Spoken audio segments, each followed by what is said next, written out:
La salamandra depèn de l'aigua per reproduir-se. No necessita grans rius, ni llacs, ni estanys. En fa prou amb un filet d'aigua, això sí, neta.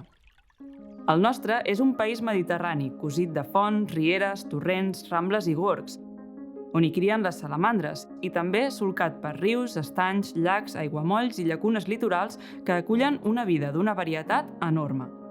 Una biodiversitat, però, que en les darreres 2 dècades s'ha reduït molt, més del 50%, com ho demostra la tendència poblacional mitjana de 45 espècies aquàtiques analitzades a Catalunya seguint la metodologia del Living Planet Index. I és que les aigües continentals a Catalunya estan sotmeses a múltiples pressions. L'afectació per captacions excessives, per un ús excessiu dels cabals, afecta el 62% dels cursos fluvials al país i en modifica l'estructura amb embassaments i extraccions directes.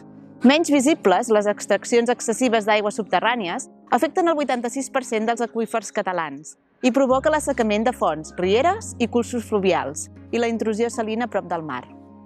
Quan pensem en el maltractament dels rius, ens ve al cap, sobretot, la imatge d'un abocament urbà o industrial contaminant. Però Catalunya ha millorat els darrers 40 anys com a conseqüència del tancament de moltes indústries contaminants i gràcies a la implementació del Pla de Sanejament de Catalunya, que ha posat en funcionament més de mig miler de depuradores que han millorat substancialment la qualitat de l'aigua dels rius.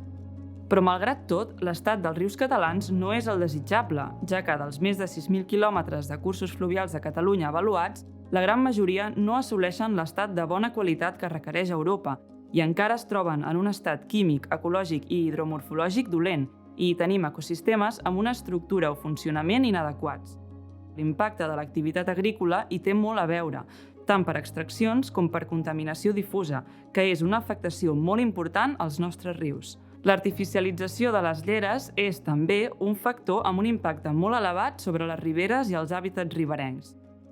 En termes ecològics, el retorn de la llúdriga a moltes conques es pot interpretar també com un signe positiu, però són els macroinvertebrats aquàtics, que depenen totalment de la qualitat de l'aigua, els que proporcionen la millor mesura de la qualitat biològica dels rius i rieres. Estudiar aquests macroinvertebrats a través de programes de seguiment científic ofereix informació valuosa sobre el seu estat, a l'abast, també, de petits i grans, mitjançant projectes i aplicacions que posen la ciència ciutadana al servei del seguiment de la qualitat dels rius i que impliquen escoles i famílies per fer-nos, a tots, ciutadans i ciutadanes més conscients i compromesos amb un canvi d'usos encara pendent i imprescindible.